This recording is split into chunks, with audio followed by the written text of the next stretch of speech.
Hello! J'ai l'immense plaisir de te retrouver aujourd'hui pour parler encore et toujours de RGPD. De toute façon, je te l'ai dit la dernière fois, hein, ça sera soit du RGPD, soit du business, soit du RGPD, soit du business, voilà, globalement. Ou alors un sujet que j'aurais, sur le coup, que j'aurais envie de partager avec toi sur le moment. Aujourd'hui, je voudrais qu'on regarde ensemble les différentes catégories de données personnelles qu'on peut trouver, parce que je sais que c'est pas forcément évident, hein, forcément chacun son métier.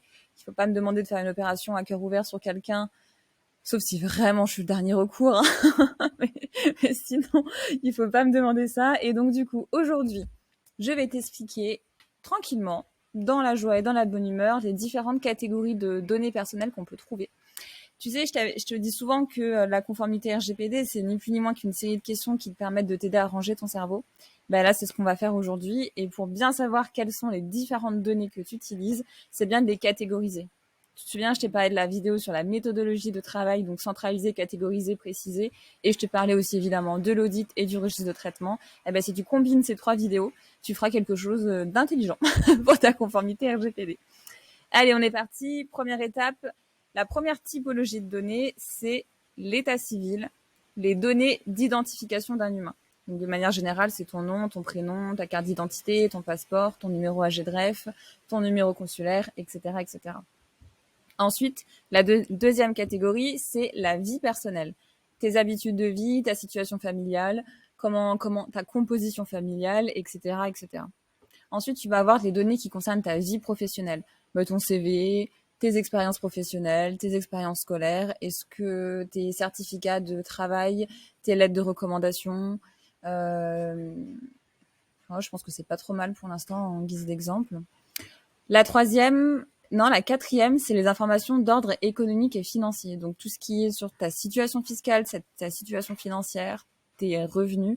Est-ce que tu as des salaires? Est-ce que tu as des dividendes? Est-ce que tu as toutes tes différentes typologies de rentrée d'argent? Ça peut être intéressant aussi. Ensuite, on va voir quelles sont, je sais plus où j'en suis, je sais pas compter. 1, 2, 3, 4, 5. La cinquième typologie de données, c'est tes données de connexion. Est-ce qu'on a accès à ton adresse IP? Est-ce qu'on a accès à tes identifiants et tes mots de passe pour te connecter sur certains logiciels, etc. Ou certains services, hein, comme la CAF par exemple, c'est bête, mais c'est vrai. Tes données de localisation, est-ce qu'on te trace? Est-ce qu'on a tes données GPS, etc. Ça peut avoir du sens pour certaines activités, pour d'autres, ça n'a pas de sens. Je pense que l'activité où tu as des conducteurs routiers qui font du coup des heures et des heures de route, c'est important, je pense, en tout cas ça se justifie, que on trace leur véhicule pour savoir où ils sont et est-ce qu'ils respectent bien leur temps de pause réglementaire.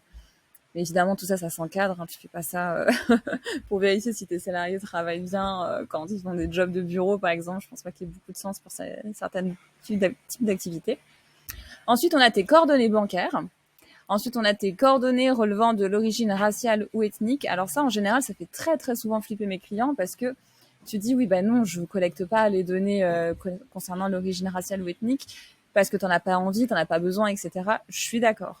Par contre, il y a souvent ça peut arriver que ce soit des informations dont tu as accès parce qu'il y a peut-être des signes extérieurs en fait qui permettent de l'identifier ça, ou alors peut-être ne serait-ce que dans le nom, dans l'identité de la personne, on peut peut-être déduire, sans le demander pour autant, des origines raciales ou ethniques. Ensuite, il y a des données relevant des opinions politiques. Ça, pareil, en général, mes clients ont tendance à me dire non, et c'est normal, mais en fait, si, quand tu as, par exemple, quand tu es une entreprise avec des salariés, effectivement, si tu as un certain nombre de salariés, à un moment donné, tu as une représentation syndicale. Bon, là, c'est des... Ah non, pardon, c'est pas les opinions politiques, c'est les données relevant de l'appartenance syndicale. Du coup, je me suis trompée. Et donc, effectivement, pour les opinions politiques, ça, a priori, tu les demandes pas, tu les collectes pas. Mais parfois, tu peux y avoir... C'est des informations dont tu peux être amené à connaître avec les discussions à la machine à café, etc. J'ai switché. Les données relevant des convictions religieuses ou philosophiques, ça c'est pareil, c'est un peu comme les données relevant de l'origine raciale ou ethnique. Parfois c'est visible sur des signes extérieurs. Donc voilà, c'est ainsi hein, quand c'est visible et que tu n'as pas forcément demandé, tu y as quand même accès. Ensuite, tu as les données génétiques. Tu te souviens, on avait fait une petite vidéo qui différencie les données génétiques, les données biométriques et les données concernant la santé. Ces trois typologies de données-là, tu peux les rajouter à la liste. On a les données concernant la vie sexuelle ou l'orientation sexuelle. Alors ça, c'est pareil. On s'imagine toujours qu'on ne les demande pas, mais c'est pareil quand tu as des salariés et que, tu sais, parfois pour le CSE,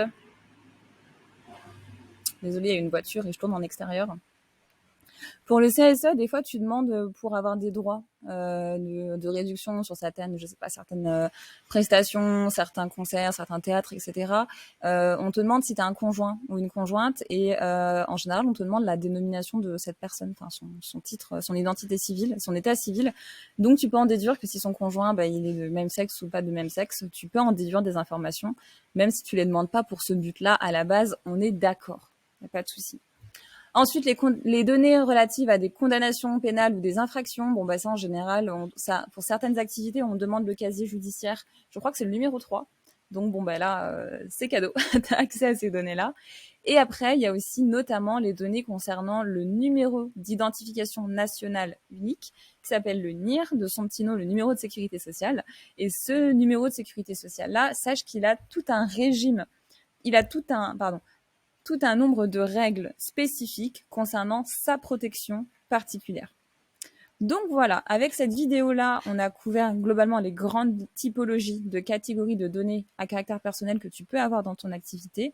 Je pense que je vais te les lister chacune dans la barre d'infos.